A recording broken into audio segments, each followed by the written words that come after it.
श्री वाहिगुरु साहिब जी मारू वार महला पंजवा दखणे महला पंजवा एक ओंकार सतगुर प्रसाद तू चाओ सज्जन मैडिया। वाहिगुरु जी का खालसा वाहिगुरु जी की फतेह। कोट ब्रह्मंडां दे मालक जुगो जुगी अटल शब्दा अवतार दसां पातशाहियां दी आत्मक जोत धन धन सतगुरु श्री गुरु ग्रंथ साहिब सच्चे पातशाह जी महाराज जी दी पवित्र पावन हजूरी दे विच जुड़ मिल बैठी गुरु रूप गुरु खालसा साध संगत जीओ। आओ बड़े प्यार यार सत्कार दे नाल अमृत बाणी हर हर तेरी सुन सुन होवे परम गत मेरी। जलन बुझी शीतल हुए मनुआ सतगुर का दर्शन पाई जियो। सतगुरां दी पवित्र अमृत बाणी की कथा विचार व्याख्या सो सरवण करके लाह प्राप्त करो जी। उचारण करो सतनाम श्री वाहिगुरु जी। सतनाम श्री वाहिगुरु साहिब जी मारू वार महला पंजवा। मारू राग दी अंदर पंजवें पातशाह जी अपनी वार रचना करते हैं। दखणे महला पंजवा। दखने छंद दी चाल है या समझ लो कि दखण देश ਦੀ ਸੰਗਤ ਨੂੰ ਉਪਦੇਸ਼ ਦੇਣ ਹਿਤ ਸਾਹਿਬਾਂ ਨੇ ਇਹ ਦੱਖਣੀ ਬੋਲੀ ਦੇ ਵਿੱਚ ਪਾਤਸ਼ਾਹ ਜੀ ਨੇ ਵਾਰ ਉਚਾਰਨ ਕੀਤੀ ਹੈ। ਦੱਖਣਾ ਦੋਹੇ ਦੀ ਚਾਲ ਦਾ ਹੀ ਇੱਕ ਛੰਦ ਹੈ ਜੋ ਸੋਰਠ ਦੀ ਚਾਲ 'ਤੇ ਵੀ ਹੁੰਦਾ ਹੈ। ਸ੍ਰੀ ਗੁਰੂ ਨਾਨਕ ਦੇਵ ਜੀ ਦੀ ਜਨਮ ਭੂਮੀ ਤੋਂ ਦੱਖਣ ਵੱਲ ਦੀ ਭਾਸ਼ਾ ਅਰਥਾਤ ਮੁਲਤਾਨ ਸਾਹੀਵਾਲ ਦੇ ਇਲਾਕੇ ਦੀ ਬੋਲੀ ਵਿੱਚ ਜੋ ਰਚਨਾ ਹੈ ਉਹ ਦੱਖਣੀ ਨਾਮ ਤੋਂ ਪ੍ਰਸਿੱਧ ਹੈ। ਇਸ ਵਿੱਚ ਦੱਦੇ ਦੀ ਥਾਂ 'ਤੇ ਡੱਡਾ ਵਰਤਦੇ ਨੇ।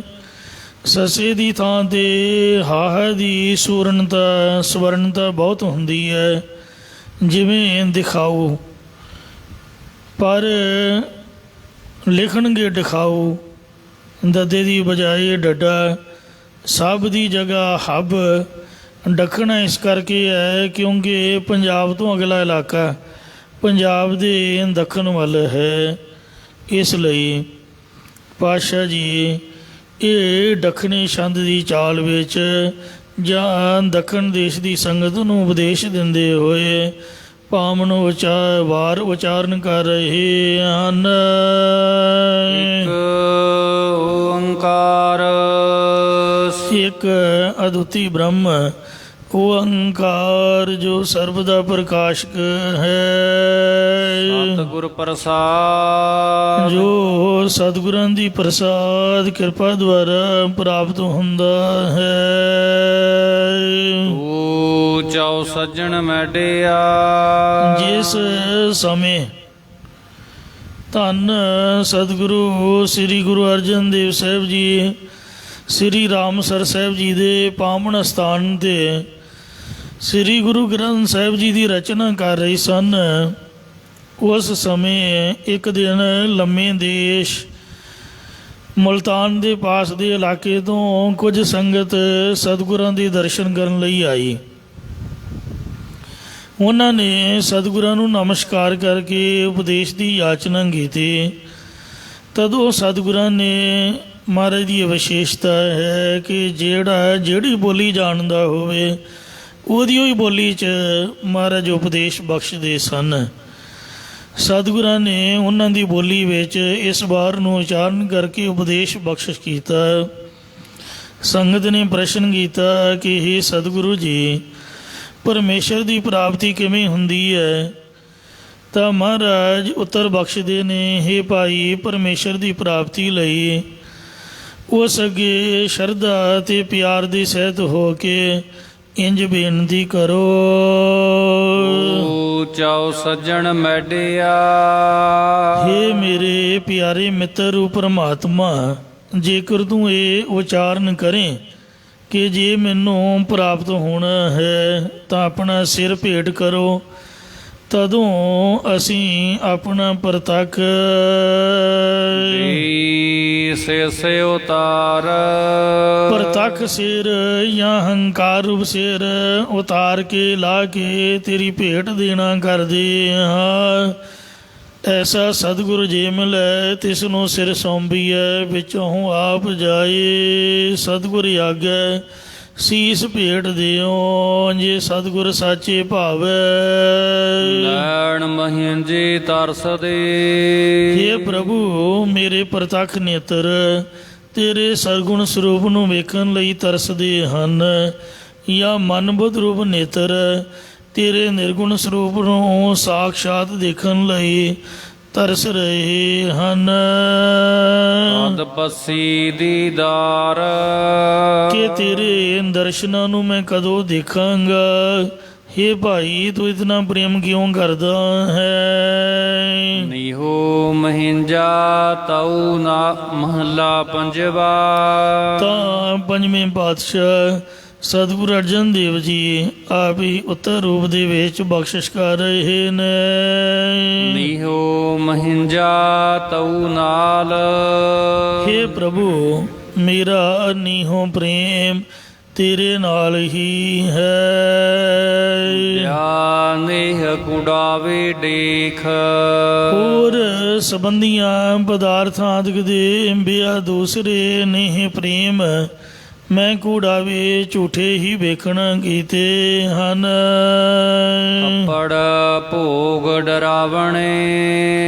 ਸੋ ਮੇਰੇ ਕੱਪੜ ਬਸਤਰ ਅਤੇ ਪਦਾਰਥਾਂ ਦੇ ਭੋਗ ਆਦਿਕ ਵੀ ਡਰਾਉਣੇ ਭਾਵ ਭੈਦਾਇਕ ਲੱਗਦੇ ਹਨ। ਜਿਚਰ ਪਿਰੀ ਨਾ ਡੇਖ। ਹੇ ਪਿਆਰੇ ਪ੍ਰਭੂ, ਜਿਤਨਾ ਚਿਰ ਮੈਂ ਤੇਰੇ ਦਰਸ਼ਨ ਨਹੀਂ ਵੇਖ ਲੈਂਦਾ, ਉਤਨਾ ਚਿਰ ਤੱਕ ਇਹ ਪਾਏ ਹੋਏ ਸੋਹਣੇ ਸੋਹਣੇ ਕੱਪੜੇ ਅਤੇ ਪਦਾਰਥਾਂ ਦੇ ਭੋਗ ਆਦਿਕ ਵੀ ਡਰਾਉਣੇ ਭੈਦਾਇਕ ਲੱਗਦੇ ਨੇ। ਜਾਂ ਸਾਧਨਾ ਰੂਪ ਵਸਤਰ ਪਹਿਨਣੇ ਅਤੇ ਠਾਕੁਰਾਂ ਨੂੰ ਭੋਗ ਆਦਿਕ ਲਗਾਉਣੇ ਡਰਾਉਣੇ ਹੀ ਲੱਗਦੇ ਹਨ। ਮਹਲਾ ਪੰਜਵਾ। ਪੰਜਵੇਂ ਪਾਤਸ਼ਾਹ ਸਤਿਗੁਰੂ ਅਰਜਨ ਦੇਵ ਸਾਹਿਬ ਜੀ ਫਰਮਾਨ ਕਰਦੇ ਨੇ। ਉੱਠੀ ਝਾਲੂ ਕੰਤੜੇ। ਹੇ ਪਤੀ ਪਰਮੇਸ਼ਰ, ਮੈਂ ਸਵੇਰੇ ਅੰਮ੍ਰਿਤ ਵੇਲੇ ਉੱਠ ਕੇ ਆਓ ਪੱਸੀ ਤਉ ਦੀਦਾਰ। ਮੈਂ ਤੇਰੇ ਦਰਸ਼ਨਾਂ ਨੂੰ ਦੇਖਣਾ ਕਰਾਂ, ਇਹ ਮੇਰੀ ਬੇਨਤੀ ਹੈ। ਜਾਂ ਇਸੇ ਪ੍ਰਕਾਰ ਉੱਠੀ ਝਾਲੂ ਕੰਤੜੇ। ਹੇ ਚਾਲੂ ਆਸਰਾ ਰੂਪ ਪਤੀ ਪ੍ਰਭੂ, ਜਦੋਂ ਮੇਰੀ ਬਿਰਤੀ ਸੰਸਾਰ ਵੱਲੋਂ ਉੱਠੇ ਭਾਵ ਉਪਰਾਮ ਹੋਵੇ, ਆਓ ਪੱਸੀ ਤਉ ਦੀਦਾਰ। ਤਦੋਂ ਹੀ ਮੈਂ ਤੇਰੇ ਦਰਸ਼ਨਾਂ ਨੂੰ ਦੇਖਣਾ ਕਰਾਂਗਾ। ਕਾਜਲ ਹਾਰਤ ਮੂਲ ਰਸ। ਜੋ ਪ੍ਰਤੱਖ ਅੱਖਾਂ ਵਿੱਚ ਸੁਰਮਾ ਪਾਉਣਾ ਹੈ, ਗਲੀ ਵਿੱਚ ਹਾਰ ਪਾਉਣਾ ਹੈ, ਮੂੰਹ ਵਿੱਚ ਪਾਨਾਂ ਦੇ ਬੀੜੇ ਪਾਉਣੇ ਹਨ ਅਤੇ ਹੋਰ ਰਸਦਾਇਕ ਪਦਾਰਥ ਖਾਣੇ ਹਨ, ਜਾਂ ਤਰਾਟਕ ਸਾਧਨ ਰੂਪ ਸੁਰਮਾ ਪਾਉਣਾ, ਤੇਰੇ ਤੋਤੇ ਵਾਂਗ ਰਟਨ ਰਾਮ ਰਾਮ ਕਹਿਣ ਰੂਪ ਹਾਰ ਪਾਉਣਾ, ਤੋਤੇ ਰਟਨ ਵਾਂਗ ਰਾਮ ਰਾਮ ਕਹਿਣ ਰੂਪ ਹਾਰ ਪਾਉਣਾ, ਮਹਾਂ ਵਾਕਾਂ ਦਾ ਉਚਾਰਨ ਰੂਪ ਪਾਨਾਂ ਦਾ ਬੀੜਾ ਚੱਬਣਾ ਅਤੇ ਪਾਤਸ਼ਾਹ ਜੀ ਫਰਮਾਉਂਦੇ ਨੇ। ਬਿਨ ਪਸੇ ਹਬ ਰਸ ਛਾਰ। ਭਾਵ ਜੋ ਰਸ ਉੱਪਰੋਂ ਪ੍ਰੇਮ ਦੀਆਂ ਗੱਲਾਂ ਕਥਨ ਕਰਨੀਆਂ, ਹੇ ਹਰੀ ਤੇਰੇ ਦਰਸ਼ਨ ਦੇਖੇ ਤੋਂ ਬਿਨਾ ਇਹ ਸਾਰੇ ਜਿੰਨੇ ਵੀ ਰਸ ਨੇ ਇਹ ਸਵਾ ਰੂਪ ਹੀ ਹਨ। ਪੌੜੀ ਇਹ ਪੰਜਵੇਂ ਪਾਤਸ਼ਾਹ ਧੰਨ ਸਤਿਗੁਰੂ ਅਰਜਨ ਦੇਵ ਸਾਹਿਬ ਜੀ ਮਹਾਰਾਜ ਉਚਾਰਨ ਕਰ ਰਹੇ ਹਨ। ਤੂੰ ਸੱਚਾ ਸਾਹਿਬ ਸੱਚ, हे ਪਰਮਾਤਮਾ ਤੂੰ ਨਿਸ਼ਚੈ ਕਰਕੇ ਸੱਚਾ ਮਾਲਕ ਹੈ ਅਤੇ ਸੱਚ ਸਭ ਧਾਰਿਆ। ਜੋ ਤੂੰ ਸੰਸਾਰ ਧਾਰਨ ਕੀਤਾ ਇਹ ਵੀ ਸਾਰਾ ਸੱਚਾ ਹੀ ਹੈ, ਜਾਂ ਸਾਰੇ ਸੰਸਾਰ ਵਿੱਚ ਤੂੰ ਆਪ ਹੀ ਸੱਚ ਸਰੂਪ ਹੋ ਕੇ ਸਭ ਨੂੰ ਆਪਣਾ ਆਸਰਾ ਦੇਣਾ ਕਰਦਾ ਹੈ।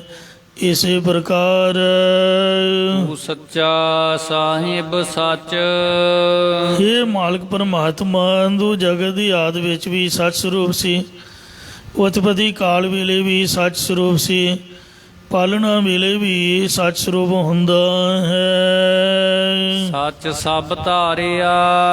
ਅਤੇ ਆਪ ਦੇ ਆਸਰੇ ਹੀ ਸਭ ਨੂੰ ਧਾਰਨ ਕੀਤਾ ਹੋਇਆ ਇਹ ਸੱਚੇ ਪਰਮਾਤਮਾ। ਇਸੇ ਪ੍ਰਕਾਰ ਤੂੰ ਸੱਚਾ ਸਾਹਿਬ ਸੱਚ, ਤੂੰ ਭੂਤ ਕਾਲ ਵਿੱਚ ਵੀ ਸੱਚਾ ਸਾਹਿਬ ਸੀ, ਹੁਣ ਵਰਤਮਾਨ ਸਮੇਂ ਵਿੱਚ ਵੀ ਸੱਚਾ ਸਾਹਿਬ ਹੈ। ਸੱਚ ਸਭ ਧਾਰਿਆ। ਅਤੇ ਭਵਿੱਖਤ ਕਾਲ ਵਿੱਚ ਵੀ ਸਭ ਨੂੰ ਆਪ ਦੀ ਆਸਰੀ ਧਾਰਨ ਕਰਕੇ ਸੱਚ ਸਰੂਪ ਹੋਵੇਗਾ। ਗੁਰਮੁਖ ਕੀਤੋ ਥਾਟ, ਗੁਰਮੁਖਾਂ ਦਾ ਬਣਾਓ ਆਪ ਹੀ ਵਾਹਿਗੁਰੂ ਤੋਂ ਬਣਾਉਣਾ ਕੀਤਾ ਹੈ। ਮਤਲਬ ਜਿਸ 'ਤੇ ਕਿਰਪਾ ਕਰਨੀ ਹੋਵੇ ਉਹਨੂੰ ਵਧੋ ਵਧੀ ਗੁਰਮੁਖ ਬਣਾਉਂਦਾ ਹੈ। ਆਪ ਹੀ ਗੁਰਦੁਆਰਾ ਸਾਹਿਬ ਬਣਾਇਆ ਹੈ, ਆਪ ਹੀ ਸੰਗਤ ਦੀ ਪ੍ਰੋਵੀਜ਼ਨ ਬਣਾ ਕੇ ਗੁਰਮੁਖਾਂ ਨੂੰ ਸੰਗਤ ਵਿੱਚ ਜੋੜ ਕੇ ਉੱਚੇ ਜੀਵਨ ਵਾਲਾ ਕੀਤਾ ਹੈ। ਸਿਰਜ ਸੰਸਾਰਿਆ। ਸਾਰੇ ਜਗਤ ਨੂੰ ਰਚ ਕੇ ਗੁਰਮੁਖਾਂ ਦਾ ਥਾਟ ਬਣਾਉਣਾ ਆਪ ਹੀ ਬਣਾਇਆ ਹੈ, ਜਾਂ ਗੁਰਮੁਖਾਂ ਨੇ ਐਸੇ ਨਿਸ਼ਚੈ ਕੀਤਾ ਹੈ ਕਿ ਹਰੀ ਨੇ ਪੰਜਾਂ ਤੱਤਾਂ ਨੂੰ ਸਿਰਜ ਕੇ ਸੰਸਾਰ ਦਾ ਬਣਾਓ ਬਣਾਇਆ ਹੈ। ਹਰ ਆਗਿਆ ਹੋਏ ਵੇਦ, ਹੇ ਹਰੀ ਹੇ ਪਰਮਾਤਮਾ ਤੇਰੀ ਰਜਾ ਵਿੱਚ ਹੀ ਚਾਰੇ ਵੇਦ ਪੈਦਾ ਹੋਏ ਹਨ। ਪਾਪ ਪੁੰਨ ਵਿਚਾਰਿਆ। ਜਿਨ੍ਹਾਂ ਵਿੱਚ ਪਾਪ ਪੁੰਨ ਪਾਵਨ ਖਿਦ ਕਰਮਾਂ ਦੇ ਸਕਾਮ ਕਰਮ ਆਦਿਕ ਦਾ ਵਿਚਾਰ ਵਿਸਤਾਰ ਹੈ। ਬ੍ਰਹਮਾ ਵਿਸ਼ਨ ਮਹੇਸ਼, ਬ੍ਰਹਮਾ ਵਿਸ਼ਨੂੰ ਅਤੇ ਸ਼ਿਵ ਜੀ ਦਾ ਤ੍ਰੈ ਗੁਣ ਵਿਸਥਾਰਿਆ। ਰਾਜਸੀ ਤਾਮਸੀ ਸਾਂਦਗੀ ਗੁਣਾਂ ਦੁਆਰਾ ਵਿਸਤਾਰ ਕੀਤਾ ਹੈ। ਤਿੰਨਾਂ ਗੁਣਾਂ ਦਾ ਜਾਂ ਤੇਰੇ ਹੁਕਮ ਦੁਆਰਾ ਬ੍ਰਹਮਾ ਵਿਸ਼ਨੂੰ ਅਤੇ ਸ਼ਿਵ ਜੀ ਨੇ ਤਿੰਨਾਂ ਗੁਣਾਂ ਕਰਕੇ ਸੰਸਾਰ ਦਾ ਵਿਸਤਾਰ ਕੀਤਾ ਹੈ।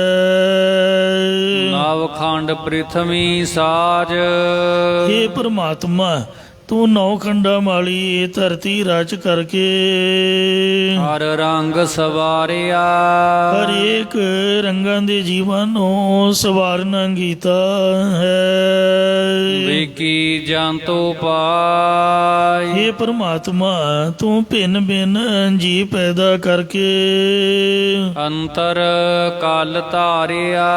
ਉਹਨਾਂ ਦੇ ਹਿਰਦੇ ਵਿੱਚ ਆਪਣੀ ਚੇਤਨ ਸੱਤਾ ਰੂਪ ਸ਼ਕਤੀ ਨੂੰ ਧਾਰਨ ਕੀਤਾ ਹੈ।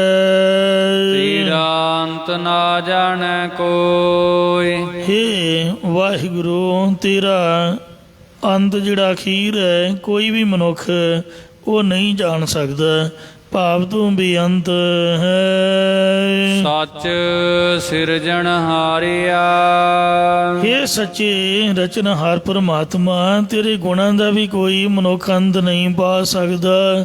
ਅੰਤ ਨਾ ਅੰਤ ਸਦਾ ਬੇਅੰਤ ਕਹੋ ਨਾਨਕ ਊਚੋ ਊਚਾ।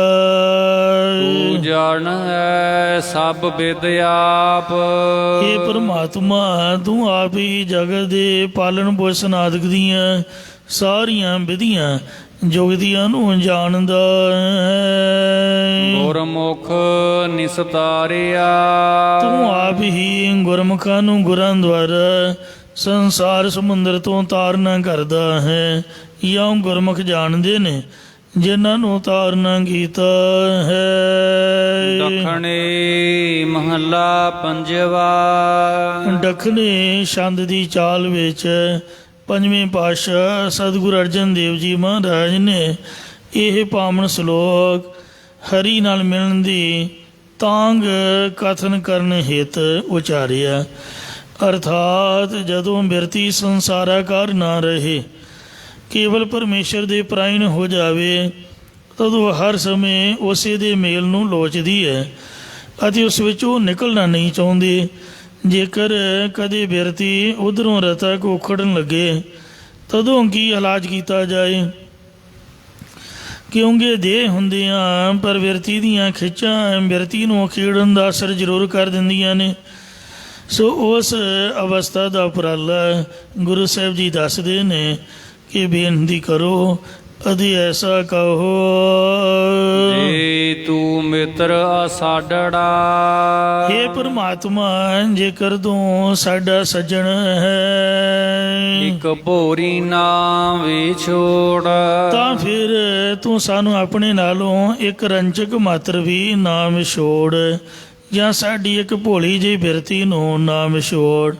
ਜਾਂ ਹੇ ਭੋਰੀ ਪ੍ਰਕਾਸ਼ ਰੂਪ ਬ੍ਰਹਮ, ਇੱਕ ਤੂੰ ਆਪਣੇ ਨਾਲ ਵਿਛੋੜਨਾ ਨਾ ਕਰੀ, ਆਪਣੇ ਨਾਲੋਂ ਵਿਛੋੜਨਾ ਨਾ ਕਰੀ। ਜੇ ਤੂੰ ਮਿੱਤਰ ਜਾਂ ਸਾਡੜਾ ਕੇਵਲ ਲਾਡਮਈ ਸਿੱਖ ਨੂੰ ਪ੍ਰਗਟ ਕਰਦਾ ਹੈ। ਭਾਵ ਜਦੋਂ ਸਿਮਰਨ ਕਰਦਿਆਂ ਅਤਿਅੰਤ ਪ੍ਰੇਮ ਪ੍ਰਗਟ ਹੋ ਜਾਵੇ, ਉਥੇ ਮੈਂ ਤੇਰਾ ਕਰਦਿਆਂ ਕਈ ਵਾਰ ਤੂੰ ਮੇਰਾ ਦੀ ਅਵਸਥਾ ਵੀ ਹੋ ਜਾਂਦੀ ਹੈ। ਇਸ ਅਵਸਥਾ ਦੀ ਸੋਚਿਤ ਕਰਨੇ ਹਿਤ ਸਤਿਗੁਰਾਂ ਨੇ ਐਸੇ ਬਚਨ ਕਹੇ ਹਨ। ਜਿਉ ਮਹਿੰਜਾ ਤਉ ਮੋਹਿਆ। ਹੇ ਪ੍ਰਭੂ, ਮੇਰਾ ਹਿਰਦਾ ਤੂੰ ਆਪਣੇ ਚਰਨਾਂ ਵਿੱਚ ਮੋਹਿਤ ਕੀਤਾ ਹੋਇਆ ਹੈ। ਕਦ ਪੱਸੀ ਜਾਨੀ ਤੋਹੇ। ਹੇ ਜਾਨੀ ਪਿਆਰੇ ਪ੍ਰਭੂ, ਮੈਂ ਕਦੋਂ ਤੇਰੇ ਦਰਸ਼ਨਾਂ ਨੂੰ ਵੇਖਣਾ ਕਰਾਂ। ਮਹੱਲਾ ਪੰਜਵਾ। ਪ੍ਰੇਮੀ ਜਗਿਆਸੂ ਦੀ ਪੁਕਾਰ ਬਾਬਤ ਪੰਜਵੇਂ ਪਾਤਸ਼ਾਹ ਜੀ ਕਥਨ ਕਰਦੇ ਨੇ। ਦੁਰਜਨ ਤੂੰ ਜਲ ਪਹਾੜੀ। ਇਹ ਮੰਦੇ ਪੁਰਖ ਭਾਵ ਮੰਦੇ ਸੁਭਾਅ, ਤੂੰ ਅੱਗ ਵਿੱਚ ਸੜ ਜਾ। ਵਿਛੋੜੇ ਮਰ ਜਾਹੇ। ਅਤੇ ਹੇ ਵਿਛੋੜੇ ਤੂੰ ਵੀ ਮਰ ਜਾਣਾ ਕਰ। ਤਾ ਤੂੰ ਸੌ ਸਿਜੜੀ। ਇਹ ਪਤੀ ਪਰਮੇਸ਼ਰ ਤੂੰ ਮੇਰੀ ਅੰਤਕਰਨ ਰੂਪ ਸੇਜਾ ਉੱਪਰ ਸੌਣਾ ਕਰ, ਬਿਰਾਜਮਾਨ ਹੋਣਾ ਕਰ। ਮੈਡਾ ਹੱਬੋ ਦੁਖੋ ਲਾਹੇ। ਅਤੇ ਮੇਰਾ ਵਿਛੋੜੇ ਆਦਿਕ ਦਾ ਸਾਰਾ ਦੁੱਖ ਲਾ ਦੇਣਾ ਕਰ। ਭਾਵ ਇਹ ਪ੍ਰਭੂ, ਤੇਰੇ ਕੋਲ ਰਹਿਣ ਕਰਕੇ ਦੁਰਜਨ ਅਤੇ ਵਿਛੋੜਾ ਆਦਿਕ ਕੁਝ ਨਹੀਂ ਕਰ ਸਕਦੇ। ਜਦੋਂ ਵਿਛੋੜਾ ਹੀ ਨਾ ਰਿਹਾ, ਤਦੋਂ ਸਾਰੇ ਦੁੱਖ ਆਪੇ ਹੀ ਦੂਰ ਹੋ ਜਾਣਗੇ। ਇਹ ਸਤਿਗੁਰੂ ਜੀ, ਦੁਰਜਨ ਅਤੇ ਵਿਛੋੜਾ ਕੀ ਹਨ ਤਾਂ ਗੁਰੂ ਸਾਹਿਬ ਉੱਤਰ ਬਖਸ਼ਦੇ ਨੇ। ਮਹੱਲਾ ਪੰਜਵਾ। ਪੰਜਵੇਂ ਪਾਤਸ਼ਾਹ ਸਤਿਗੁਰੂ ਅਰਜਨ ਦੇਵ ਸਾਹਿਬ ਜੀ ਉਚਾਰ ਰਹੇ ਨੇ। ਦੁਰਜਨ ਦੂਜਾ ਭਾਉ ਹੈ। ਇਹ ਭਾਈ ਖੋਟਾ ਮਨੁੱਖ ਜਾਂ ਵੈਰੀ ਦਵੈਤ ਭਾਵ ਦਾ ਨਾਮ ਹੈ। ਵਿਛੋੜਾ ਹਉਮੈ ਰੋਗ। ਅਤੇ ਹੰਗਤਾ ਦਾ ਰੋਗ ਹੀ ਵੱਡਾ ਵਿਛੋੜਾ ਹੈ। ਸੱਜਣ ਸੱਚਾ ਪਾਤਸ਼ਾਹ। ਸੱਚਾ ਮਹਾਰਾਜ ਹੀ ਮੇਰਾ ਪਿਆਰਾ ਮਿੱਤਰ ਹੈ। ਜਿਸ ਮਿਲ ਕੀਚੈ ਭੋਗ। ਜਿਸ ਨਾਲ ਮਿਲ ਕਰਕੇ ਉਸ ਦੀ ਆਨੰਦ ਨੂੰ ਮੰਨਣਾ ਕਰੀਦਾ ਹੈ। ਅਰਥਾਤ ਇਸ ਡੱਖਣੇ ਵਿੱਚ ਉਪਰੋਕਤ ਡੱਖਣੇ ਦਾ ਹੀ ਅਰਥ ਸਪਸ਼ਟ ਕੀਤਾ ਗਿਆ ਹੈ। ਭਾਵ ਜੋ ਇੱਕ ਪਤੀ ਪਰਮੇਸ਼ਰ ਨੂੰ ਛੱਡ ਕੇ ਹੋਰ ਦੇਵਤਿਆਂ ਦੀ ਉਪਾਸਨਾ ਵਿੱਚ ਪ੍ਰੇਮ ਕਰਨਾ, ਇਹੀ ਵੱਡਾ ਦੁਰਜਨ ਵੈਰੀ ਹੈ। ਕਿਉਂਕਿ ਪਰਮ ਪਰਮਾਰਥ ਅਤੇ ਮਨੁੱਖਾ ਜਨਮ ਦਾ ਇਹੀ ਸਿਧਾਂਤ ਹੈ ਕਿ ਜੀਵ ਪਰਮਾਤਮਾ ਨੂੰ ਮਿਲੇ। ਸੋ ਜਿਨ੍ਹਾਂ ਦਾ ਪ੍ਰੇਮ ਪਰਮਾਤਮਾ ਨਾਲ ਨਹੀਂ ਲੱਗਾ, ਸਗੋਂ ਹੋਰ ਦੂਜੇ ਪਦਾਰਥਾਂ ਸੰਬੰਧੀਆਂ ਆਦਿ ਵਿੱਚ ਪ੍ਰੇਮ ਲੱਗੀ ਹੈ, ਉਹ ਕਦੇ ਵੀ ਉਸ ਨੂੰ ਪ੍ਰਾਪਤ ਨਹੀਂ ਹੋ ਸਕਦੇ। ਤਦੋਂ ਇਹ ਭਾਵ ਹੀ ਦੁਸ਼ਮਣ ਹੋ ਗਿਆ। ਭਾਵ ਪ੍ਰੇਮ ਹੀ ਸੱਚਾ ਮਿੱਤਰ ਹੈ, ਪਰ ਦੂਜੀਆਂ ਚੀਜ਼ਾਂ ਨਾਲ ਲੱਗ ਕੇ ਇਹ ਵੈਰੀ ਹੋ ਗਿਆ। ਫਿਰ ਹਉਮੈ ਨੂੰ ਵਿਛੋੜਾ ਕਿਹਾ ਹੈ। ਭਾਵ ਜਿੱਥੇ ਹਉਮੈ ਹੈ ਉੱਥੇ ਨਾਮ ਨਹੀਂ ਰਹਿ ਸਕਦਾ, ਜਿੱਥੇ ਨਾਮ ਨਹੀਂ ਉੱਥੇ ਵਿਛੋੜਾ ਹੈ। ਸੋ ਇਹ ਸਾਹਿਬਾਂ ਨੇ ਸਿਧਾਂਤ ਕਥਨ ਕੀਤਾ ਹੈ। ਪੌੜੀ ਪੰਜਵੇਂ ਪਾਤਸ਼ਾਹ ਸਤਿਗੁਰੂ ਅਰਜਨ ਦੇਵ ਸਾਹਿਬ ਜੀ ਉਚਾਰ ਰਹੇ ਨੇ ਸ਼ਲੋਕਾਂ ਵਿੱਚ ਪ੍ਰੇਮ ਦਾ ਕਥਨ ਕਰਕੇ। ਹੁਣ ਪੌੜੀ ਵਿੱਚ ਗੁਰੂ ਸਾਹਿਬ ਜੀ ਪ੍ਰਭੂ ਦੇ ਸਨਮੁਖ ਉਸ ਦੀ ਉਸਤਤੀ ਕਰਦੇ ਹਨ। ਤੂੰ ਅਗਮ ਦਇਆਲ ਬੇਅੰਤ, ਹੇ ਪ੍ਰਮਾਤਮਾ ਤੂੰ ਮਨ ਕਰਕੇ ਗਮਤਾ ਪਹੁੰਚ ਤੋਂ ਰਹਿਤ ਹੈ, ਦਇਆ ਦਾ ਘਰ ਹੈ, ਅਤੀ ਅੰਤ ਤੋਂ ਰਹਿਤ ਹੈ। ਤੇਰੀ ਕੀਮਤ ਕਹੈ ਕੌਣ, ਤੇਰੀ ਪ੍ਰਾਪਤੀ ਅਭੇਦਤਾ ਗੁਣਾਂ ਦੀ ਕੀਮਤ ਨੂੰ ਸਮਗਰ ਰੂਪ ਦੇ ਵਿੱਚ ਕਿਹੜਾ ਆਖ ਸਕਦਾ ਹੈ? ਭਾਵ ਕੋਈ ਨਹੀਂ ਆਖ ਸਕਦਾ।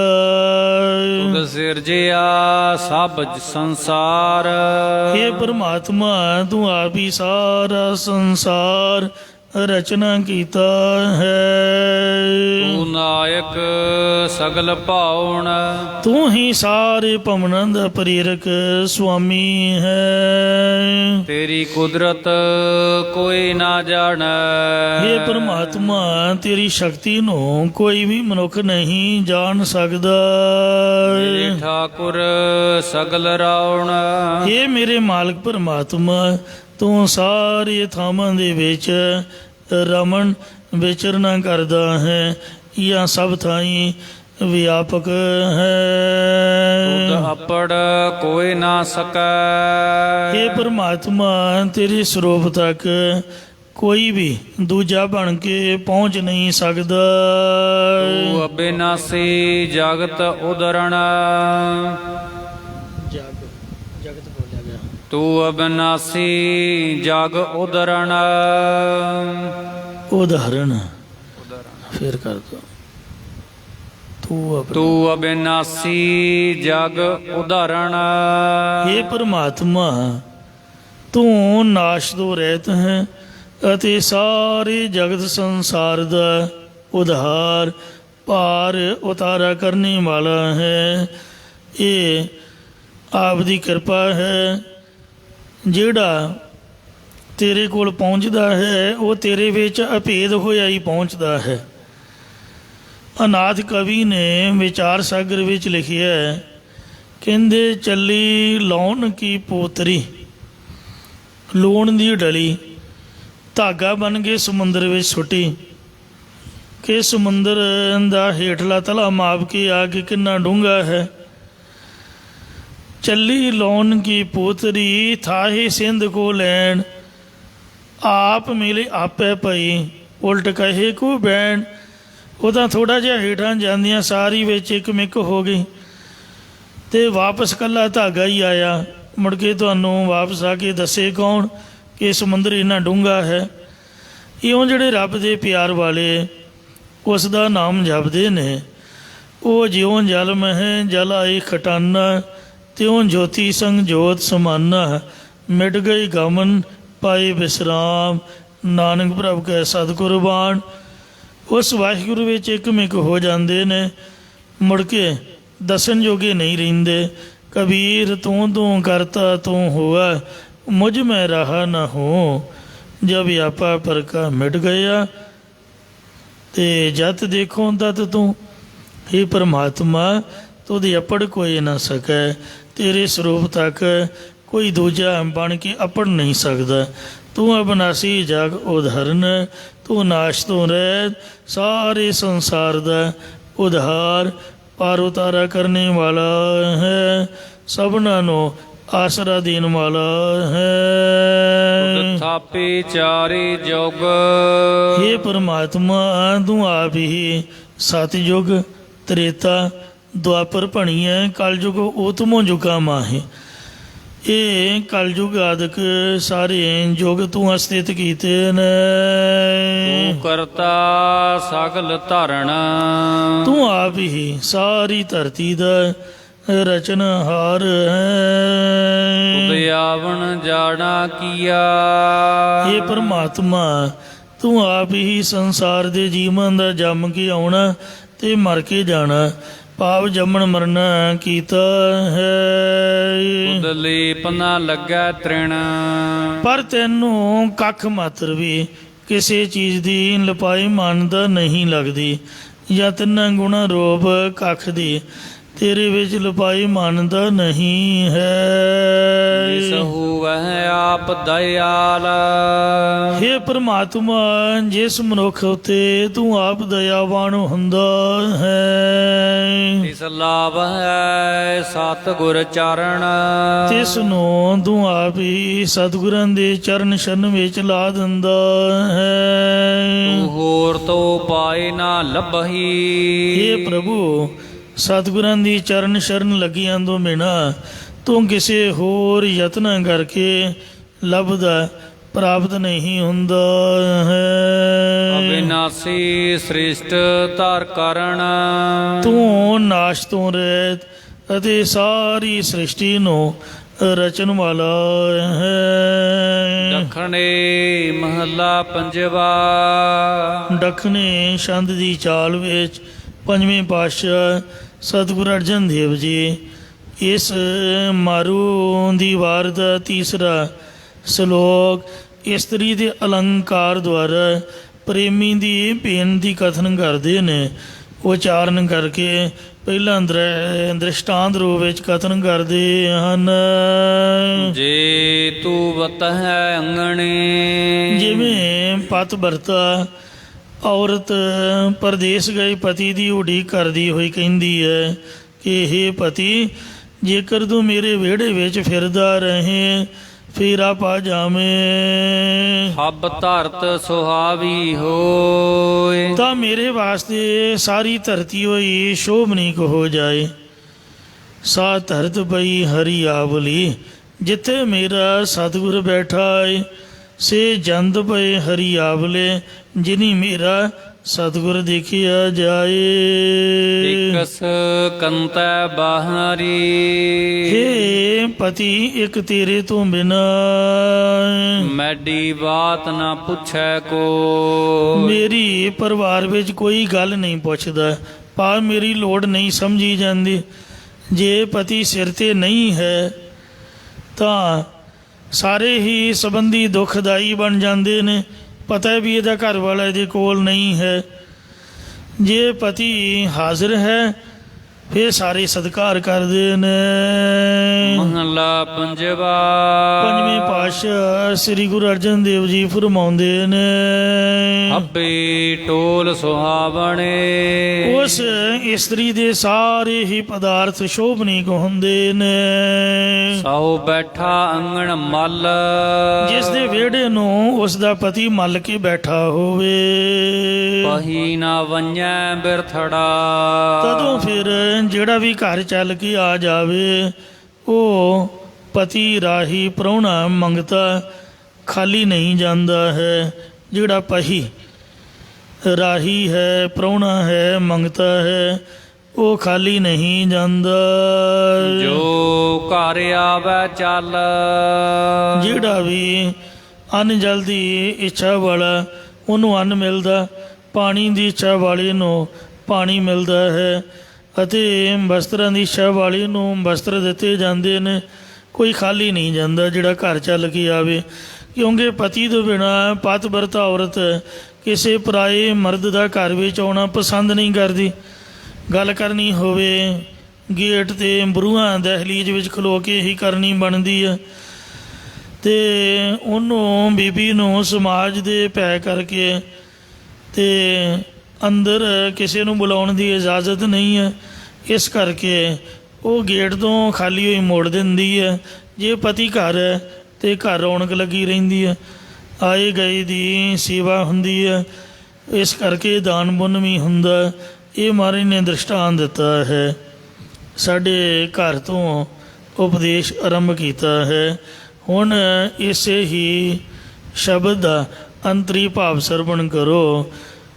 ਅੰਤਰੀ ਭਾਵ ਪਿਆਰ ਨਾਲ ਆਖੋ, ਸਤਨਾਮ ਸ੍ਰੀ ਵਾਹਿਗੁਰੂ ਜੀ।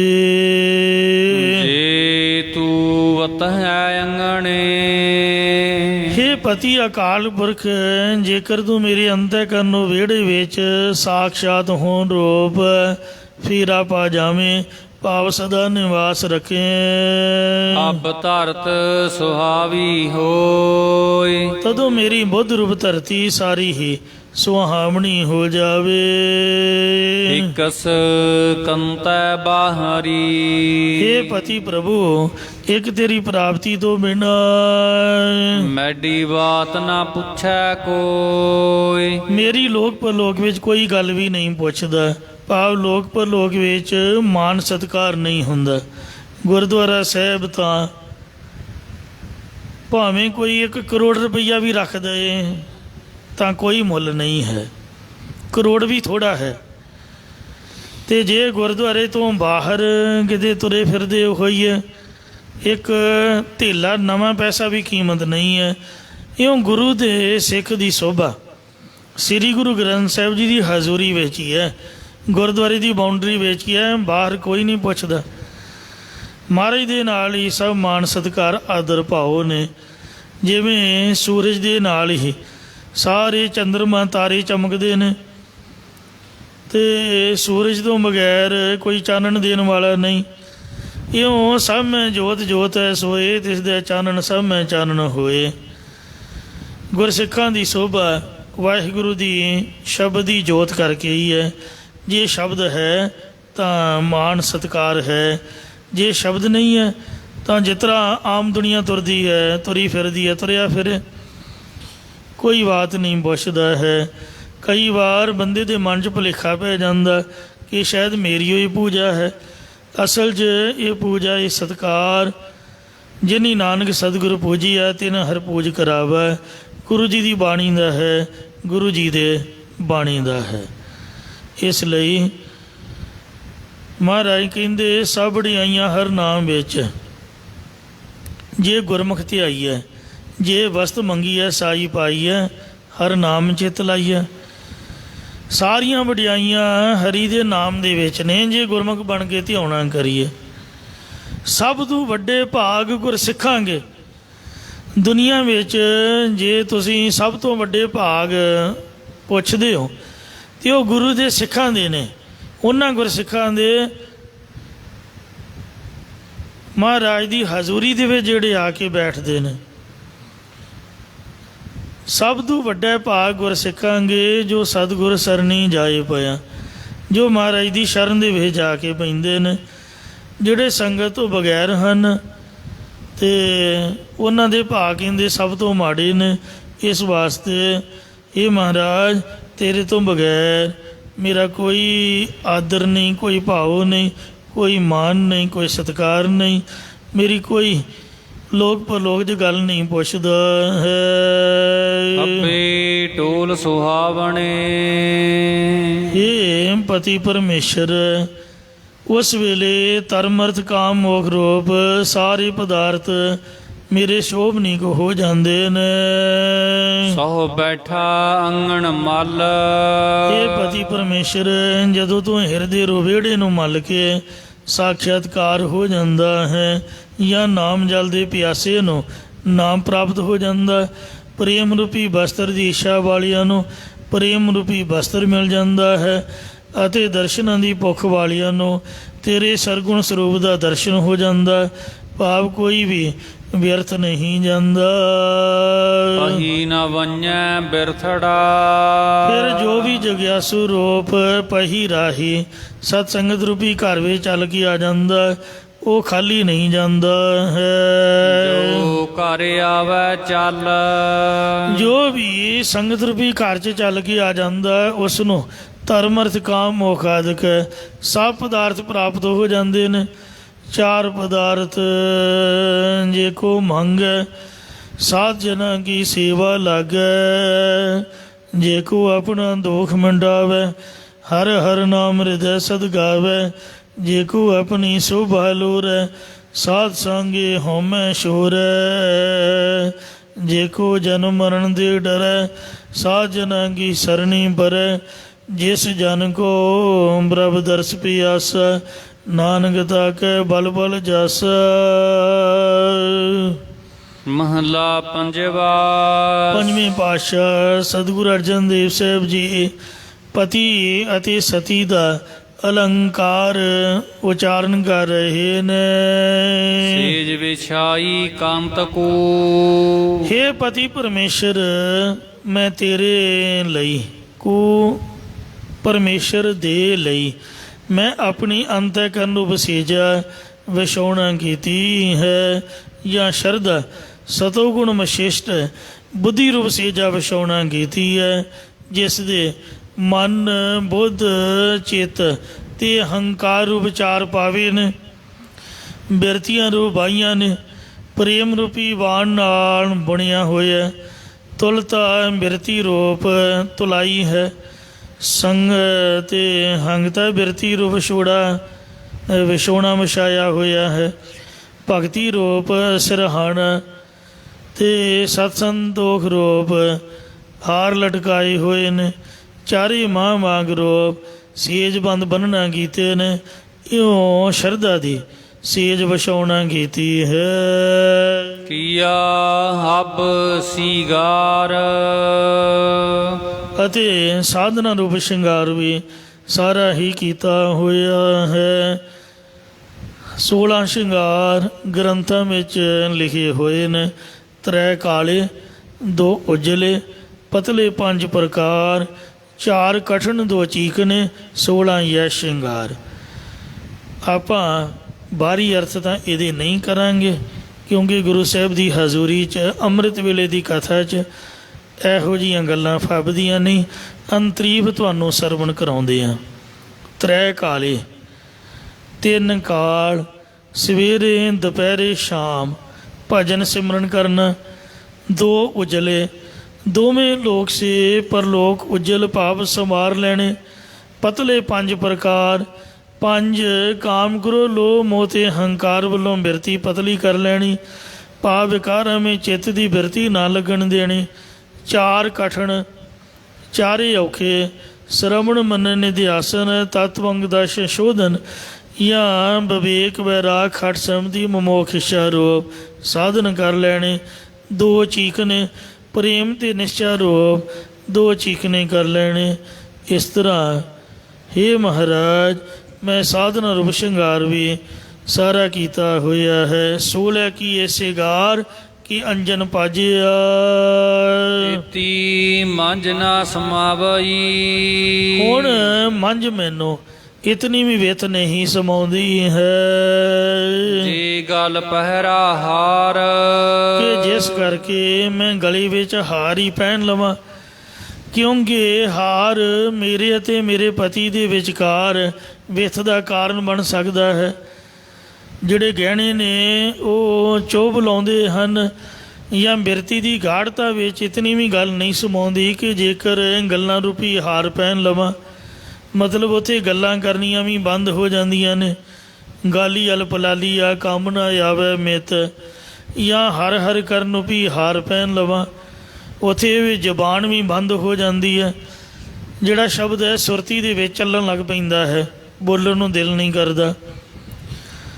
ਜਾਂ ਆਹਾਰ ਦੀਆਂ ਖਾਣ ਦੀਆਂ ਗੱਲਾਂ ਨੂੰ ਪਹਿਨ ਲਵਾਂ, ਮਤਲਬ ਭੋਜਨ ਵੀ ਚੰਗਾ ਨਹੀਂ ਲੱਗਦਾ। ਮੈਂ ਬਿਨ ਦੋ ਗੁਰ ਦੇਖੇ ਨੀਂਦ ਨਾ ਆਵੇ, ਮੇਰੇ ਅੰਤਰ ਬੇਦਨ ਗੁਰ ਬਿਰੋਂ ਲਗਾਵੇ।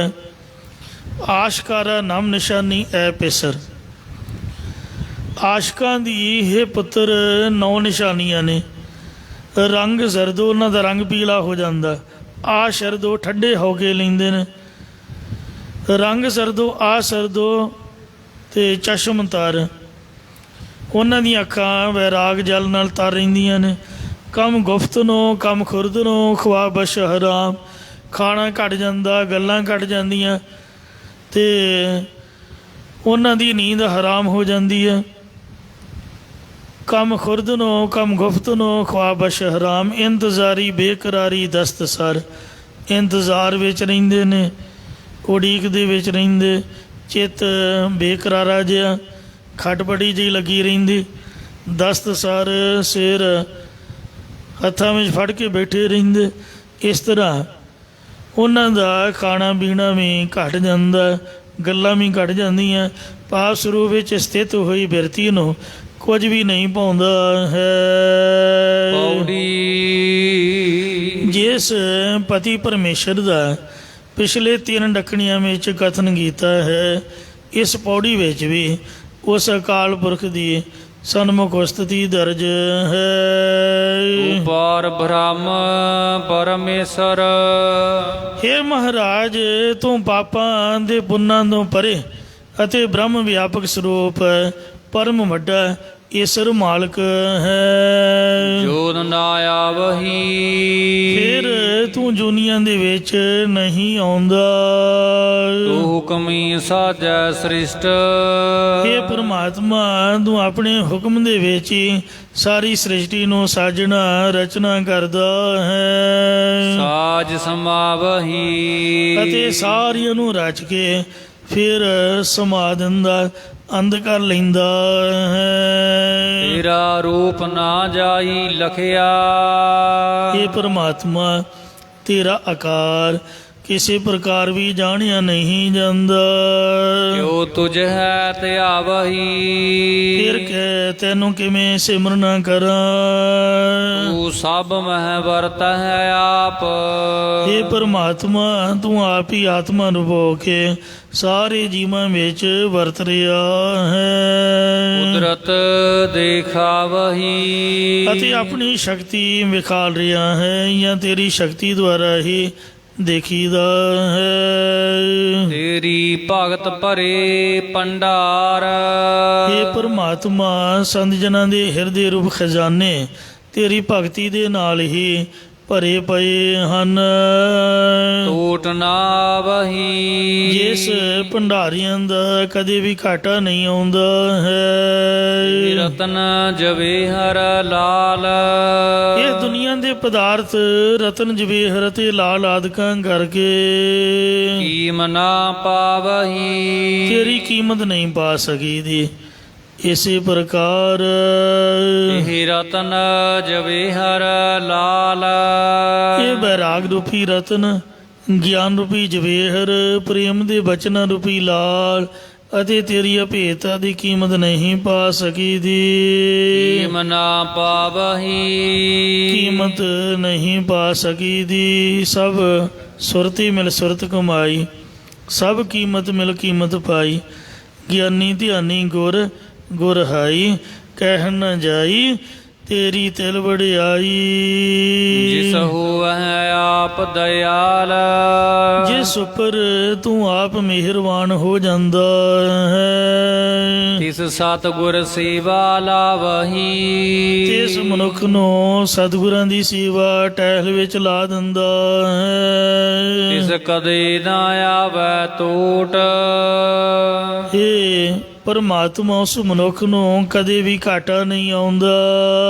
ਜੋ ਹਰ ਗੁਣ ਗਾਵਹੀ। ਇਹ ਹਰੀ, ਜੋ ਸਤਿਗੁਰਾਂ ਦੁਆਰਾ ਤੇਰੇ ਗੁਣਾਂ ਨੂੰ ਗਾਉਂਦਾ ਹੈ, ਉਸ ਮਨੁੱਖ ਨੂੰ ਕਦੇ ਵੀ ਕੋਈ ਘਾਟਾ ਨਹੀਂ ਆਉਂਦਾ। ਦੱਖਣੇ ਮਹੱਲਾ ਪੰਜਵਾ। ਦੱਖਣੀ ਛੰਦ ਦੀ ਚਾਲ ਵਿੱਚ ਪੰਜਵੇਂ ਪਾਤਸ਼ਾਹ ਸਤਿਗੁਰੂ ਅਰਜਨ ਦੇਵ ਜੀ ਉਚਾਰ ਰਹੇ ਨੇ। ਜਾ ਮੂਹ ਪੱਸੀ ਹੱਠ ਮੈਂ। ਜਦ ਮੈਂ ਆਪਣੇ ਹਿਰਦੇ ਵਿੱਚ ਅੰਤਰਮੁਖ ਬਿਰਤੀ ਕਰਕੇ ਵੇਖਣਾ ਕੀਤਾ, ਤੇਰੀ ਮਹਿਜੈ ਨਾਲ। ਤਦੋਂ ਪਤੀ ਪਰਮੇਸ਼ਰ ਮੇਰੇ ਨਾਲ ਵਸਦਾ ਹੀ ਮੈਨੂੰ ਪ੍ਰਤੀਤ ਹੋਇਆ।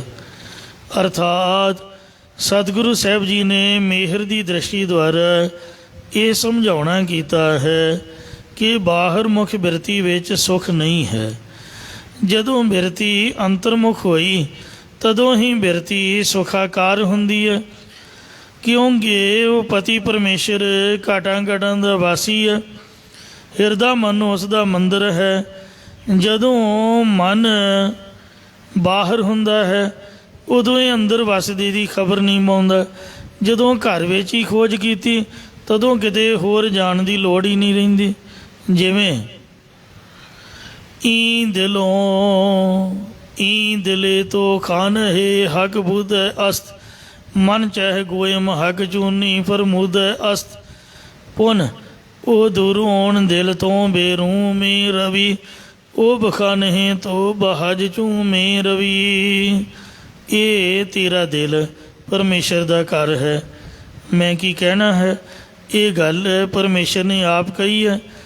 ਪੁਨः ਉਹ ਪਰਮੇਸ਼ਰ ਤੇਰੇ ਦਿਲ ਵਿੱਚ ਹੈ, ਤੂੰ ਬਾਹਰ ਜਾਂਦਾ ਹੈ, ਉਹ ਤੇਰੇ ਘਰ ਵਿੱਚ ਹੈ, ਤੇ ਤੂੰ ਹਜ ਕਰਨ ਨੂੰ ਕਿਉਂ ਜਾਂਦਾ ਹੈ। ਅੱਬੇ ਦੁਖ ਉਲਾਹਿਆ ਜੋ ਮੇਰੇ ਸਾਰੇ ਦੁੱਖ ਲਾ ਦਿੱਤੇ ਨੇ। ਨਾਨਕ ਨਦਰ ਨਿਹਾਲ। ਸਤਿਗੁਰੂ ਸਾਹਿਬ ਜੀ ਕਥਨ ਕਰਦੇ ਨੇ ਕਿ ਮੈਨੂੰ ਪਿਰੀ ਨੇ ਆਪਣੀ ਕਿਰਪਾ ਦ੍ਰਿਸ਼ਟੀ ਕਰਕੇ ਆਨੰਦ ਪ੍ਰਸੰਨ ਕੀਤਾ ਹੈ ਅਤੇ ਮੇਰੇ ਸਾਰੇ ਦੁੱਖ ਲਾ ਦਿੱਤੇ ਹਨ। ਮਹਲਾ ਪੰਜਵਾ।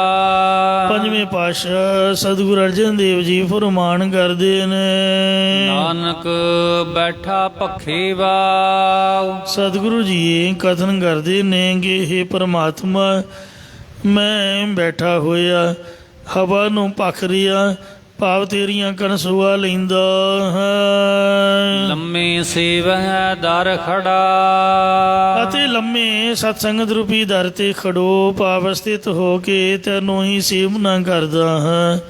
ਇਸੇ ਪ੍ਰਕਾਰ ਨਾਨਕ ਬੈਠਾ ਭੱਖੇ ਵਾਉ। ਇਹ ਪਰਮਾਤਮਾ ਮੈਂ ਸਤਸੰਗਤ ਵਿੱਚ ਅਸਥਿਤ ਹੋਇਆ ਵਾਸ਼ਨਾ ਨੂੰ ਭਖਣ ਕਰੀ ਜਾਂਦਾ ਹਾਂ, ਭਾਵ ਬ੍ਰਹਮ ਅਭਿਆਸ ਰੂਪ ਅਗਨੀ ਨਾਲ ਸਾੜੀ ਜਾਂਦਾ ਹੈ। ਲੰਮੇ ਸੇਵਹਿ ਦਰ ਖੜਾ। ਅਤੇ ਲੰਮਾ ਭਾਵ ਸਤਯੁਗ ਤੋਂ ਲੈ ਕੇ ਜੀਵਾਂ ਦੀ ਕਲਿਆਣ ਕਰਨ ਵਾਲਾ ਸਤਸੰਗਤ ਰੂਪੀ ਦਰ ਜਾਂ ਗਿਆਨ ਰੂਪੀ ਦਰ ਵਿੱਚ ਸਥਿਤ ਹੋਣ ਵਾਸਤੇ ਖੜਾ, ਭਾਵ ਸਮਾਹਿਤ ਚਿਤ ਹੋ ਕੇ ਤੈਨੂੰ ਸੇਵਨਾ ਕਰਦਾ ਹੈ। ਪ੍ਰੀਏ ਤੂੰ ਜਾਣ ਮਹਿਜਾ ਸਾਉ। हे ਪਿਆਰੇ ਪ੍ਰਭੂ ਤੂੰ ਮੇਰਾ ਪ੍ਰਯੋਜਨ ਜਾਣਦਾ ਹੀ ਹੈ। ਜੋਈ ਸਾਈ ਮੁਖੜਾ। ਜੋ ਸਾਈਂ ਮਾਲਕਾ ਮੈਂ ਤੇਰਾ ਮੁਖੜਾ ਜੋਈ ਤੱਕਣਾ ਚਾਹੁੰਦਾ ਹਾਂ। ਦਰਸ਼ਨ ਦੇਖ ਜੀਵਾਂ ਗੁਰ ਤੇਰਾ, ਪੂਰਨ ਕਰਮ ਹੋਏ ਪ੍ਰਭ ਮੇਰਾ। ਸ਼ਲੋਕ ਦਰਸ਼ਨ ਬਿਆਸੀ ਦਿਨ ਸਰਾਤ, ਚਿਤਵੋਂ ਅਣਦਿਨ ਨੀਤ, ਖੋਲ ਕਪਟ ਗੁਰ ਮੇਲੀਆ, ਨਾਨਕ ਹਰ ਸੰਗ ਮੀਤ। ਮਹਲਾ ਪੰਜਵਾ। ਸਤਿਗੁਰੂ ਜੀ ਅਕਾਲ ਪੁਰਖ ਦੁਆਰਾ ਬਚਨ ਕਹਿੰਦੇ ਹਨ ਕਿ ਕਿਆ ਗਾਲਾਇਓ ਪੂਛ। ਇਹ ਪ੍ਰੇਮੀਆਂ ਤੂੰ ਇਹ ਮੋਟਾ ਜਿਹਾ ਬਚਨ ਕੀ ਉਚਾਰਨ ਕੀਤਾ ਹੈ, ਜਾਂ ਹੇ ਮੂਰਖਾ ਤੂੰ ਇਹ ਕੀ ਕਿਹਾ ਹੈ ਕਿ ਮੇਰਾ ਮੁਖੜਾ ਤੱਕਣਾ ਚਾਹੁੰਦਾ ਹੈ। ਪਰ ਵੇਲ ਨਾ ਜੋਹੇ ਕੰਤ ਤੂੰ। ਸੱਚਮੁੱਚ ਹੀ ਤੂੰ ਇਸ ਤਰ੍ਹਾਂ ਚਾਹੁੰਦਾ ਹੈ? ਦੱਸ, ਸੱਚੇ ਦਿਲੋਂ ਦਸੀ, ਐਵੇਂ ਉੱਪਰੋਂ ਨਾ ਗੱਲਾਂ ਕਰ। ਤੂੰ ਵੇਖਦਾ ਤਾਂ ਦੁਨੀਆ ਹੈ, ਸਾਰੀ ਸਾਰੀ ਦਿਹਾੜੀ ਸਾਰੀ ਰਾਤ ਮੋਬਾਈਲ ਤੇ ਲੱਗੇ ਰਹਿਣਾ, ਕੀ ਵੇਖਦੇ ਆਂ ਭਲਾ? ਸੱਚਮੁੱਚ ਹੀ ਸਾਡਾ ਦਿਲ ਚਾਹੁੰਦਾ ਵੀ ਅਸੀਂ ਵਾਹਿਗੁਰੂ ਨੂੰ ਦੇਖੀਏ। ਜੇ ਦਿਲ ਚਾਹੁੰਦਾ ਤਾਂ ਸਿਮਰਨ ਨਾ ਕਰੀਏ। ਤੂੰ ਐਵੇਂ ਗੱਲਾਂ ਮਾਰੀ ਜਾਣਾ, ਮੇਰੇ ਸਾਹਮਣੇ ਬਹਿ ਕੇ ਗੱਪਾਂ ਮਾਰ ਰਿਹਾ।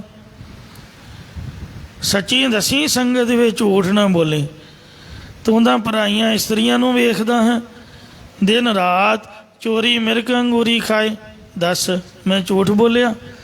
ਜੇਕਰ ਤੂੰ ਆਪਣੇ ਨੇਤਰਾਂ ਦੇ ਨਾਲ ਪਰਾਈਆਂ ਇਸਤਰੀਆਂ ਨੂੰ, ਲਲਚਾਈ ਅੱਖਾਂ ਦੇ ਨਾਲ, ਵਿਕਾਰ ਦ੍ਰਿਸ਼ਟੀ ਦੇ ਨਾਲ ਤੇ ਜਾਂ ਮਾਇਆ ਰੂਪੀ ਇਸਤਰੀ ਨੂੰ ਜੇ ਤੂੰ ਨਾ ਤੱਕਣਾ ਕਰੇ ਤਾਂ ਤੂੰ ਆਪ ਹੀ ਪਤੀ ਭਾਵ ਮੇਰਾ ਰੂਪ ਹੀ ਹੈ, ਨਹੀਂ ਤਾਂ ਬੇਬਿਚਾਰੀ ਰਹੇਗਾ।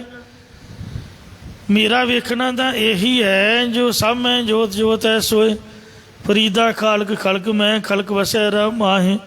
ਸਭਨਾ 'ਚ ਤੂੰ ਮੇਰੀ ਜੋਤ ਦੇ ਦਰਸ਼ਨ ਕਰ। ਤੂੰ ਦਾਨ ਲਲਚਾਈ ਅੱਖਾਂ ਦੇ ਨਾਲ, ਵਿਕਾਰੀ ਦ੍ਰਿਸ਼ਟੀ ਨਾਲ ਦੇਖ ਰਿਹਾ ਸਭਨਾ ਵੱਲ, ਇਸ ਕਰਕੇ ਮੈਂ ਤੈਨੂੰ ਕਿਵੇਂ ਦਿਖਾਂਗਾ? ਜੇ ਤੂੰ ਆਪ ਦਾ ਮਨ ਸੱਚਾ ਸੁੱਚਾ ਬਣਾ ਲਏ ਤਾਂ ਦਿਲ ਮੈਂ ਖੋਜ ਦਿਲੇ ਦਿਲ ਖੋਜੋ, ਇਹੀ ਠੌਰ ਮੁਕੰਮ ਆਪਦੀ ਨਿਗਾਹ ਸਵੱਲੀ ਕਰ ਰਹੇ। ਫਰੀਦਾ ਆਪ ਸਵਾਰਿਆ ਮੈਂ ਮਿਲੇ। ਆਪਣਾ ਆਪ ਦਾ ਤੂੰ ਵੇ ਵਿਚਾਰੀ ਵਿਗਾੜਿਆ ਹੋਇਆ ਹੈ, ਤੇ ਮੈਂ ਤੈਨੂੰ ਕਿੱਥੋਂ ਦਰਸ਼ਨ ਦਿਆਂਗਾ। ਫਰੀਦ ਜੀ ਕਹਿੰਦੇ ਰੱਬ ਕਹਿੰਦਾ ਹੈ ਕਿ ਜੇ ਤੂੰ ਆਪਣਾ ਆਪ ਸਵਾਰ ਲਏਗਾ ਤਾਂ ਮੈਂ ਆਪਣੇ ਆਪ ਹੀ ਤੈਨੂੰ ਆ ਕੇ ਮਿਲ ਪਵਾਂਗਾ।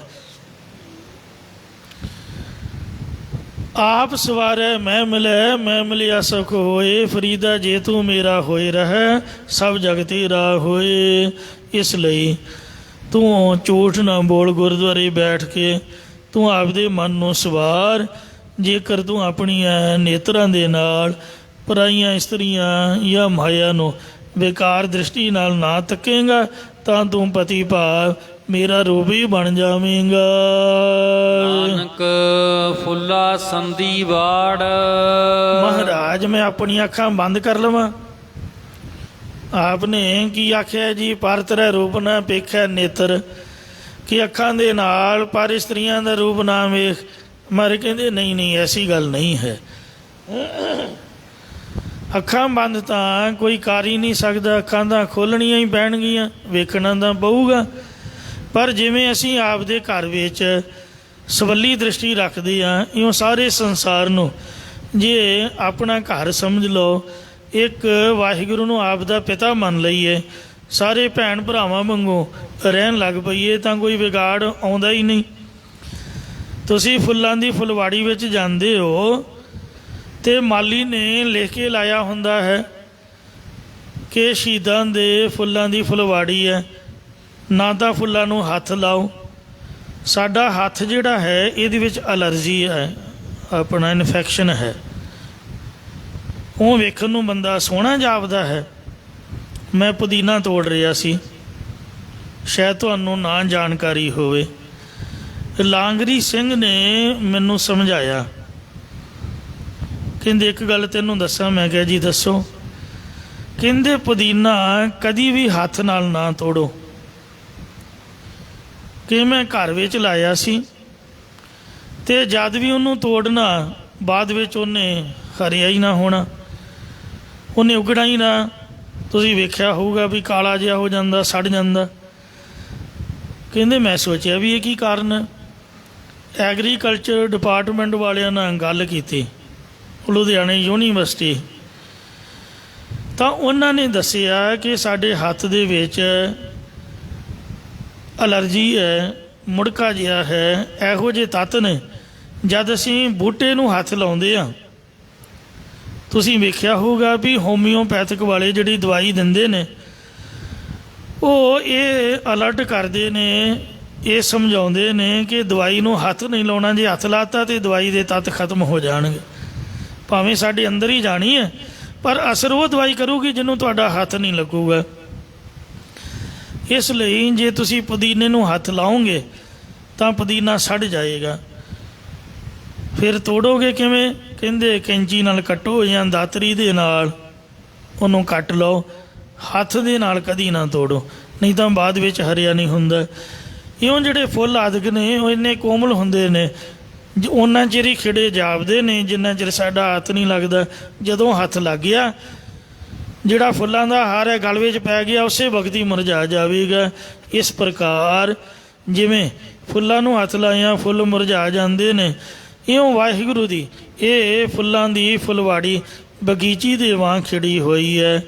ਇਹਨੂੰ ਟੱਚ ਕਰਨਾ ਜਾਂ ਬੁਰੀ ਨਿਗਾਹ ਦੇ ਨਾਲ ਵੇਖਣਾ ਬਿਲਕੁਲ ਮਨਾ ਹੈ। ਅਬ ਸੰਸਾਰ ਜਿਉ। ਸਾਰਾ ਜਗਤ ਖਿੜਾਵਟਤਾ ਦੇ ਸਹਿਤ ਹੋਇਆ ਹੈ। ਭਾਵ ਜਿਵੇਂ ਫੁੱਲ 4 ਕੁ ਦਿਨ ਖਿੜੇ ਰਹਿੰਦੇ, ਇਉਂ ਇਸ ਸੰਸਾਰ ਦੀ ਖਿੜਾਵਟ ਵੀ 4 ਕੁ ਦਿਨ। ਇਹਨੂੰ ਵੇਖੋ ਅਤੇ ਆਨੰਦ ਮਾਣੋ।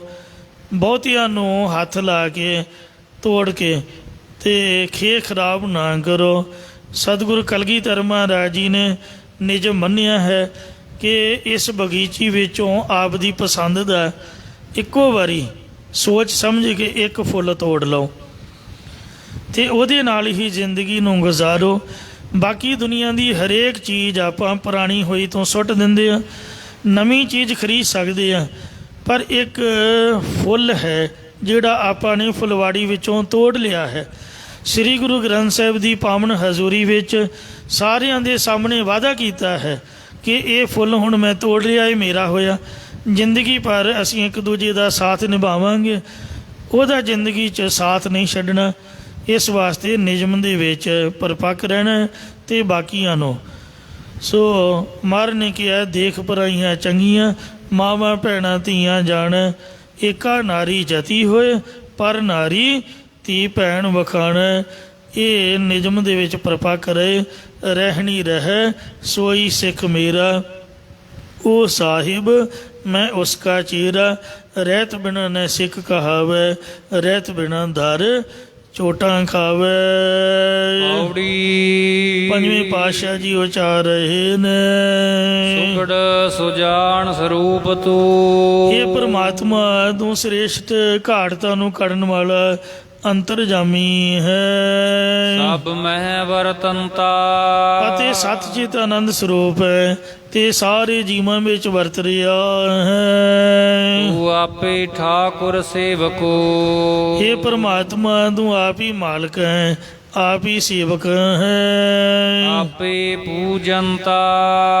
ਤੇ ਆਪ ਹੀ ਆਪਣੀ ਪੂਜਾ ਕਰ ਰਿਹਾ ਹੈ। ਤੇਰੀ ਸੇਵਾ ਤੁਝ ਤੇ ਹੋਵੇ ਔਰ ਨਾ ਦੂਜਾ ਕਰਤਾ। ਅਸੀਂ ਕੋਈ ਸੇਵਾਦਾਰ ਨਹੀਂ ਜਾਂ ਕੋਈ ਸਮਰੱਥਾ ਨਹੀਂ ਕਿਸੇ ਵਿੱਚ ਉਹ ਸੇਵਾ ਕਰ ਸਕੇ। ਇਹ ਸ਼ਹੀਦ ਸਿੰਘ ਆਪ ਹੀ ਵਾਹਿਗੁਰੂ ਦੀ ਕਿਰਪਾ ਨਾਲ ਆਪ ਦੇ ਦਰ ਦੀ ਸੇਵਾ ਕਰ ਰਹੇ ਨੇ। ਕਿੰਨਾ ਵੇਖੋ ਪੈਸਾ ਆ ਰਿਹਾ, ਕਿੰਨਾ ਲੰਗਰ ਵਰਤ ਰਿਹਾ। ਇਹ ਬੰਦੇ ਦੀ ਤਾਕਤ ਥੋੜ੍ਹਾ, ਕੋਈ ਰਾਸ਼ਟਰਪਤੀ ਪ੍ਰਧਾਨ ਮੰਤਰੀ ਵੀ ਹੋਵੇ ਤਾਂ ਵੀ ਇੰਨਾ ਨਹੀਂ ਕਰ ਸਕਦਾ। ਤਾਂ ਇਸ ਲਈ ਇਹ ਵਾਹਿਗੁਰੂ ਆਪ ਹੀ ਆਪ ਦੀ ਪੂਜਾ ਕਰ ਰਿਹਾ, ਆਪ ਸੇਵਾ ਕਰ ਰਿਹਾ। ਸਾਡੇ ਮਨਾਂ 'ਚ ਭੁਲੇਖਾ ਖੜਾ ਕੀਤਾ ਹੋਇਆ ਕਿ ਸ਼ਾਇਦ ਅਸੀਂ ਕਰਦੇ ਹਾਂ। ਆਪ ਹੀ ਤਤ ਵੇਤਾ ਰੂਪ ਹੋ ਕੇ ਆਪਣੇ ਆਪ ਵਿੱਚ ਪੁੱਜ ਰਿਹਾ ਹੈ। ਤਾਨਾ ਬੀਨਾ ਆਪ ਤੂੰ। ਹੇ ਪਰਮਾਤਮਾ ਤੂੰ ਆਪ ਹੀ ਸਭ ਦੀਆਂ ਗੁਪਤ ਗੱਲਾਂ ਨੂੰ ਜਾਣਨ ਵਾਲਾ, ਆਪ ਹੀ ਸਭ ਦੇ ਗੁਪਤ ਕੰਮਾਂ ਨੂੰ ਦ੍ਰਿਸ਼ਟਾ ਰੂਪ ਹੋ ਕੇ ਵੇਖਣ ਵਾਲਾ ਹੈ। ਆਪੇ ਸਤਵੰਤਾ। ਆਪ ਹੀ ਸੱਚ ਧਾਰਨ ਵਾਲਾ, ਸਤ ਸੰਤੋਖ ਆਦਿ ਗੁਣਾਂ ਨੂੰ ਧਾਰਨ ਵਾਲਾ ਜਗਿਆਸੂ ਰੂਪ ਹੈ। ਜਤੀ ਸਤੀ ਪ੍ਰਭ ਨਿਰਮਲਾ। ਤੂੰ ਜਤੀ ਵੀ ਹੈ, ਸਤੀ ਵੀ ਤੂੰ ਹੀ ਹੈ, ਤੇ ਸਮਰੱਥ ਤੇ ਉਜਲ ਸਰੂਪ ਹੈ। ਮੇਰੇ ਹਰ ਭਗਵੰਤਾ। ਇਹ ਮੇਰੇ ਹਰੀ ਭਗਵਾਨ ਜੀ, ਤੂੰ ਆਪ ਹੀ ਜਤੀ ਹੈ, ਆਪ ਹੀ ਸਤਵਾਦੀ, ਸਰਬ ਕਲਾ ਸਮਰੱਥ ਅਤੇ ਉਜਲ ਰੂਪ ਹੈ। ਸਭ ਬ੍ਰਹਮ ਪਸਾਰ ਪਸਾਰਿਓ। ਇਹ ਬ੍ਰਹਮ ਵਿਆਪਕ ਪਰਮਾਤਮਾ ਤੂੰ ਆਪ ਹੀ ਸਾਰੇ ਸੰਸਾਰ ਦੇ ਪਸਾਰੇ ਨੂੰ ਪਸਾਰਿਆ ਹੈ। ਆਪੇ ਖੇਲੰਤਾ। ਅਤੇ ਆਪ ਹੀ ਜਗ ਦੀ ਖੇਡ ਨੂੰ ਖੇਡ ਰਹੀ ਹੈ, ਜਾਂ ਪਰਲੋ ਕਰਕੇ ਸਾਰੇ ਪਸਾਰੇ ਨੂੰ ਖਿੰਡਾ ਦਿੰਦਾ ਹੈ। ਇਹੋ ਆਵਾ ਗਵਨ ਰਚਾਇਓ। ਇਹ ਸੰਸਾਰ ਨੂੰ ਆਉਣ ਜਾਣ ਵਾਲਾ ਰਚਾਇਆ ਹੈ। ਪਰ ਚੋਜ ਦੇਖੰਤਾ। ਆਪ ਹੀ ਸਾਰੇ ਕੌਤਕ ਕਰਕੇ ਵੇਖ ਰਿਹਾ ਹੈ। ਤਿਸ ਬਾਹੁੜ ਗਰਭ ਨਾ ਪਾਵਹੀ। ਇਹ ਪਰਮਾਤਮਾ ਤਿਸ ਮਨੁੱਖ ਨੂੰ ਮੁੜ ਕੇ ਪੇਟ ਦੀਆਂ ਜੂਨਾਂ 'ਚ ਤੂੰ ਨਹੀਂ ਪਾਉਂਦਾ। ਜਿਸ ਦੇਵ ਹੈ ਗੁਰਮੰਤਾ। ਜਿਸ ਨੂੰ ਗੁਰਾਂ ਦਾ ਉਪਦੇਸ਼ ਦੇਣਾ ਕਰਦਾ ਹੈ। ਜਿਉ ਆਪ ਚਲਾਵਹਿ ਤਿਉ ਚੱਲਦੇ। ਇਹ ਪਰਮਾਤਮਾ ਜਿਵੇਂ ਤੂੰ ਆਪ ਜੀਵਨ ਦੇ ਤਾਈਂ ਚਲਾਉਣਾ ਕਰਦਾ, ਤਿਵੇਂ ਹੀ ਸਾਰੇ ਜੀਵ ਚੱਲਣਾ ਕਰਦੇ ਨੇ। ਕਿਛ ਵਾਸਨਾ ਜਨਤਾ। ਕਿਉਂਕਿ ਇਹਨਾਂ ਜੀਵਾਂ ਦੇ ਆਪਣੇ ਕੁਝ ਵੀ ਅਧੀਨ ਨਹੀਂ ਹੈ, ਸਭ ਪਰਾਧੀਨ ਨੇ। ਜੀ ਜੰਦ ਤੇਰੇ ਧਾਰੇ, ਪ੍ਰਭ ਡੋਰੀ ਹਾਥ ਤੁਮਾਰੇ। ਜੇ ਕਰਾਵੇ ਸੋ ਕਰਨ, ਨਾਨਕ ਦਾਸ ਤੇਰੀ ਸਰਣ। ਭੁੱਲਾਂ ਚੁੱਕਾ ਖਿਮਾ ਕਰੋ ਜੀ, ਅੱਗੇ ਤੋਂ ਸਮਤ ਬਖਸ਼ੋ। ਤਿਸ ਬਾਹੁੜ ਗਰਭ ਨਾ ਪਾਵਹੀ। ਜਿਸ ਦੇਵੈ ਗੁਰਮੰਤਾ। ਜਿਉ ਆਪ ਚਲਾਵਹਿ ਤਿਉ ਚੱਲਦੇ। ਕਿਛ ਵਸ ਨ ਜੰਤਾ।